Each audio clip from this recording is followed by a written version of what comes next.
Nibiwa Bohandaya Akimiskwe Nibiwa Bo Hiya, hiya, hiya, hey. Hiya, hiya, hiya, ho. Nibiwa Bohandaya Akimiskwe Nibiwa Bo Hiya, hiya, hiya, hey. Hiya, hiya, hiya, ho. Nibiwa Bohandaya Akimiskwe Nibiwa Bo Hiya, hiya, hiya, hey. Hiya, hiya, hiya, ho.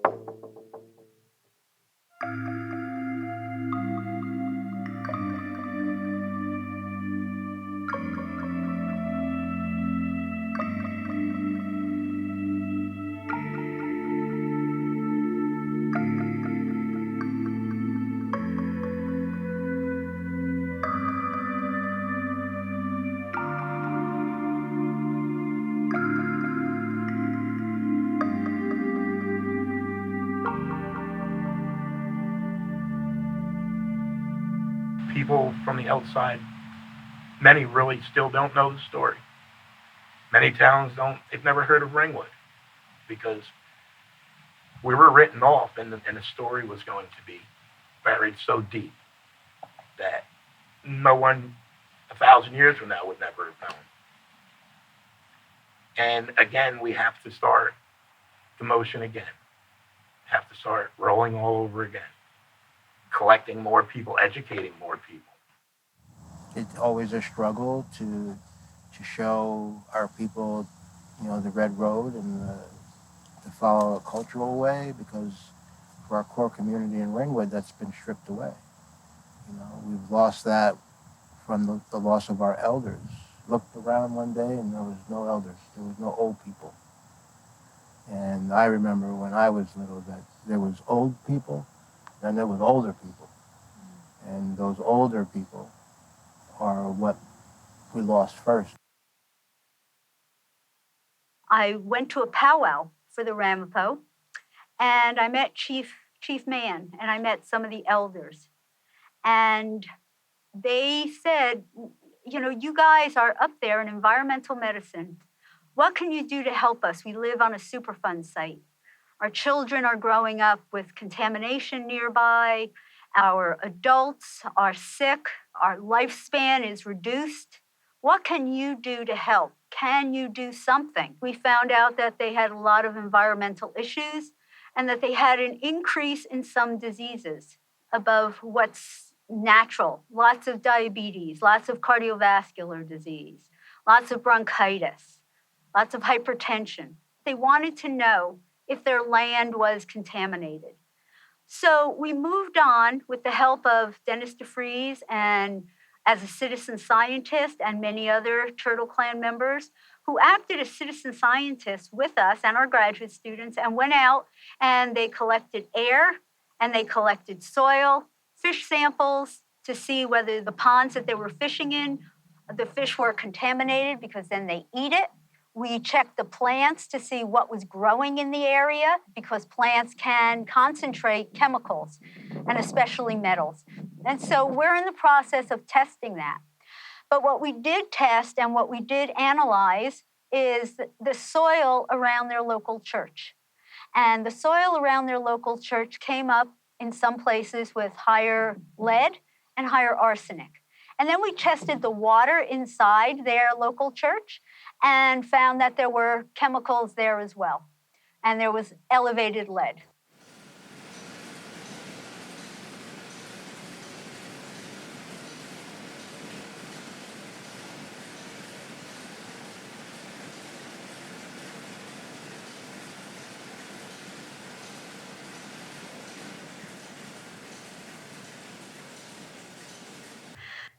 it's important to know that more than 70% of all Native Americans throughout the country live 3 miles or less from a wasteland or from a Superfund site. It's incredible that these peoples who started this country, who were here originally, are the ones now who have to bear the inequitable burden of living near chemicals that can harm them, can injure them, and can kill them. It was never anything else that beat us. It was poison that beat us. It was nothing else. Nothing else was going to beat us because of our way of life, because of our teachings from the past. We were going to be the future. But something came after us from Ford Motor that we couldn't beat, and that was the poisons. They didn't do it in the night. They didn't do it in the night. They did it in the daytime. So right up to our POTUS. They're all just as guilty. Ford owns them all, but we can't never give up. We can't never give up until the last one of us standing. And a unity that we've started to, over the decades, acquire from centuries ago, it's coming back in a circle. Is it the beginning of the pollution to the Wanacue Reservoir? Is it the end? Is it midway?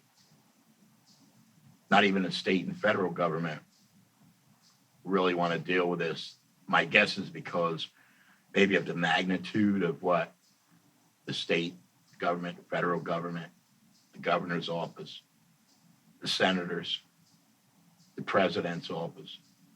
I'm sure they're all aware of the possible, probable disaster that started over 50 some years ago. And it was sort of a little shocker that when they were reading it on the news that Ringwood wasn't mentioned, given that it's the only Superfund site ever to be delisted and relisted. And there was no mention. And again, I think it was part of a design, not a mistake, because I think Ringwood it's more than a hot potato, it's a poison potato. And then when they found the 1,4-dioxane, which also it's documents on state and federal documents, that the numbers were so high up in the Peters Mine area that it was unbelievable. Years later, you would get it in a Ringwood State Park where thousands of people has fished over the years, thousands of children have fished over the years. And in a Wanacue Reservoir, you find it 8 miles downstream. And basically the EPA is saying, well, somebody probably took a bottle of shampoo up in the area and dumped it in the water, and that's what happened. This is what one of the top EPA people, the statement he made in a meeting that we were at. So, again, I think the governor should be ashamed of himself in his office, and the Highlands Council should be ashamed because it is in the Highlands region, and we weren't left out by mistake. It was by design, because we're never going to get to the bottom of the poison, because all government agencies aren't going to allow that, because Ford Motor still calls the shots. Unfortunately, we will still continue to fight. We'll still continue to battle. But we need those even way above us to step up and stand their grounds and hold Ford Motor accountable. We can all agree, you can't save us. We can agree. But you can save the children of the future. You know, you can save the children downstream. You know, you can save unborn children that will be born into drinking poisoned water or a poisoned environment. But until more and more towns, more and more places begin to say, you know what, we're part of it. They're our neighbors. Or start figuring out, maybe it wasn't just them poison, you know, and getting after the government, holding them accountable for their failure. And someone should be going after the governor and asking the question of, you wrote this, but how is Ringwood not in it? How is Ringwood not a part of it? You know, he needs to be called out on this. you know, and, you know, some of our Congress people need to be called out on it. While they're, you know, having a good day, talking on the news, they're all shaking hands and hugging and everything. And the people most affected back up in the area, there's no mention. If we don't respect nature, nature's not going to respect us. And let's face it, that's what's happening here, is that nature's kicking back, saying, you know, this is crazy. We don't, this is insanity. So, as I say, I don't know what the answer is to this. All we can do really is to try to spread the word, is to keep educating people, let more and more people realize. And let's face it, there's a lot of people out there that don't even know that their water is poisoned as much as your water is poisoned. And it's spreading. And this is the kind of education I think we need to be using, is letting people know you're in danger. You know, not just this little group of people, you're in danger. And that's the only way I think we're going to get any kind of responses, really.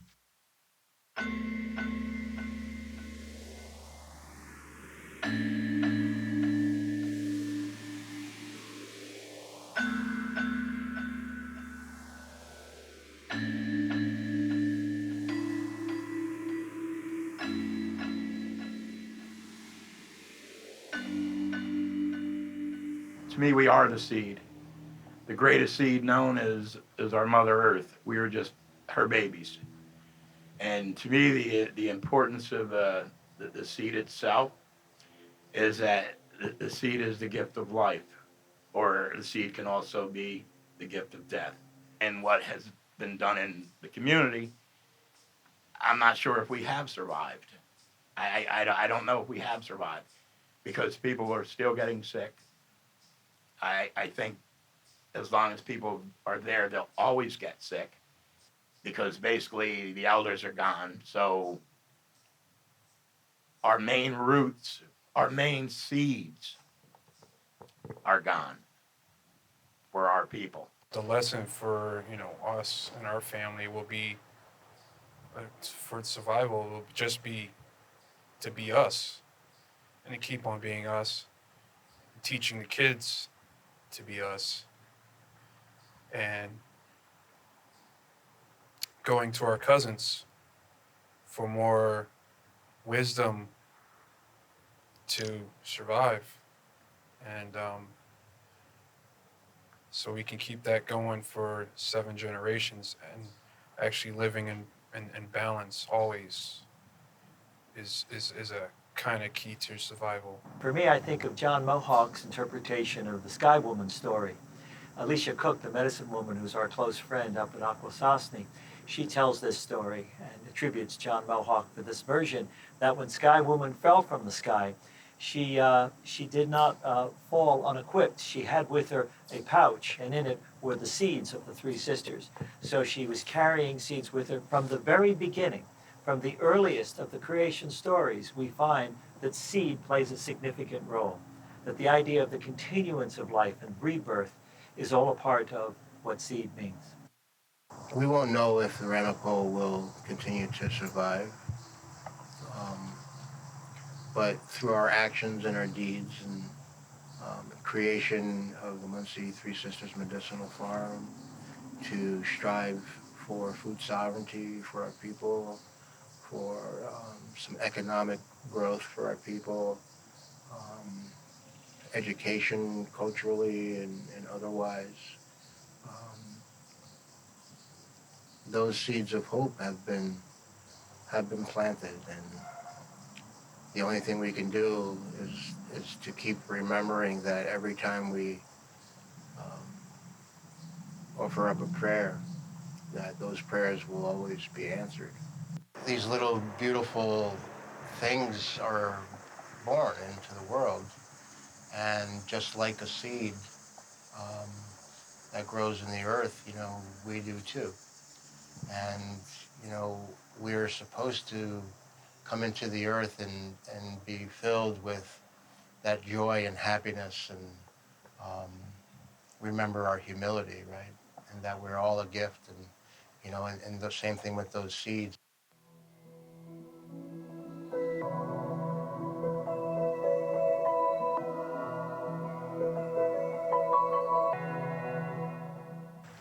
it's also about bringing back our cultural traditions, the way that we would grow the three sisters plus the little brother that no one talks about, the sweet potato. Um, and understanding that intricate relationship between, our Mother Earth and the soil and the water and the corn that grows up, and it has to be that sturdy one that's going to carry, give something for those beans to wrap around and hold firm to the shade of the leaves from both of them to help encourage, the growth of the squash beneath them, and the nutrients that go back into the earth from those things, which in turn helps the little brother, the sweet potato, to grow. And so by creating this space, by bringing back a part of our cultural way of life, which is, farming, for our people to understand that connection in that spiritual way of the plants and Mother Earth, and not just as a food source, but also as a medicinal source. We want to put ourselves back into that balance culturally by understanding that if we eat certain greens, if we eat certain root vegetables, and those minerals that are provided for us by Mother Earth, or that are part of that, with that natural cultural way of growing things, can then, nurture our bodies, where we don't have to have a pill for, all those different things. It's not to say that, modern medicine doesn't have any value to it. It's just to say that if we can look at the things that we can do medicinally and culturally to help heal ourselves individually, that we should really do that. Allowing for our people to just come and be, in a space where they don't have to feel threatened or not wanted, or, all of those other things like that.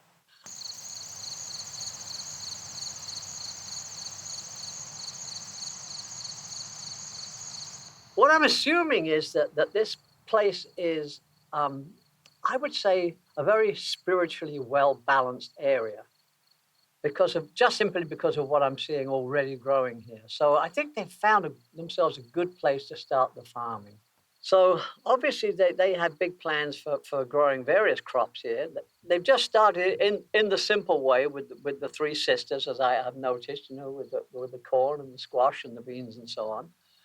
But I see it expanding in many directions. He's even talking about growing hemp for creating THC, which is, I think, another necessary thing in this day and age. They're going to have classes here. We hope to have classes in the native language and to bring back the Ramapo's culture and their sovereignty by building this farm into what it should be to serve not only the Ramapo, but also the other Native Americans who also fight the same battle. If you look at the history of the Native Americans who have had a really, really bad deal at the hands of Europeans, and it is really time that this balance was redressed. It's time that they were given back much of the things that were taken from them. And if we can support them financially, well, then that's wonderful. But I think it should be within all our consciousness to be helping one another as much as we can. And as I say, the people that originally started this country and were living here happily when the Europeans first arrived, have had a bad deal, and they really need to have everything redressed. We have taken this opportunity for universities and colleges that come here for a specific reason, and we've taken and changed and turned the table, right? We pulled you into our world. We pulled you in and sucked you in and said, listen, this is what's been done to us. Would you allow this to happen to yourself or your children? We are affecting change for ourselves by giving the opportunities that were provided to us by universities coming in to do projects that involve underprivileged communities and environmentalism, right, and racism and all these things. We've taken the opportunity because we are very smart human beings, right?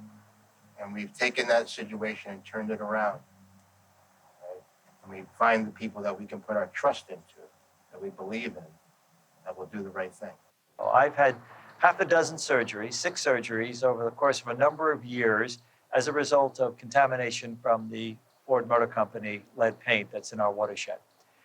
And with each experience, it runs deeper into my soul what is going on here. And that is that we're a part of a big extended family, and thank God, a family rooted in indigeneity, because without that, I think we'd be entirely lost. I don't think we survive. I don't think we as a society, as a republic, as a nation, what have you, I don't think we survive if we cannot engage that which is indigenous in our world before we destroy it. And we are on track, and you are right. We are on track to destroy that which is indigenous in our world. It's kept me alive. My prayers with Creator, my dialogue with Creator, and my sense of animal speak, that's kept me alive. Technical medicine has also kept me alive, but it has been a marriage between the two. You have to bring them together. So for me, survival is understanding and accepting ways of being that might be beyond your paradigm, might be beyond your education, but that's because we're never educated enough. We can always reach beyond that. And we need to facilitate our understanding. We need to facilitate that we don't know it all, we never will, but as long as we're open to learning, particularly from my point of view, indigenous learning, we can do this.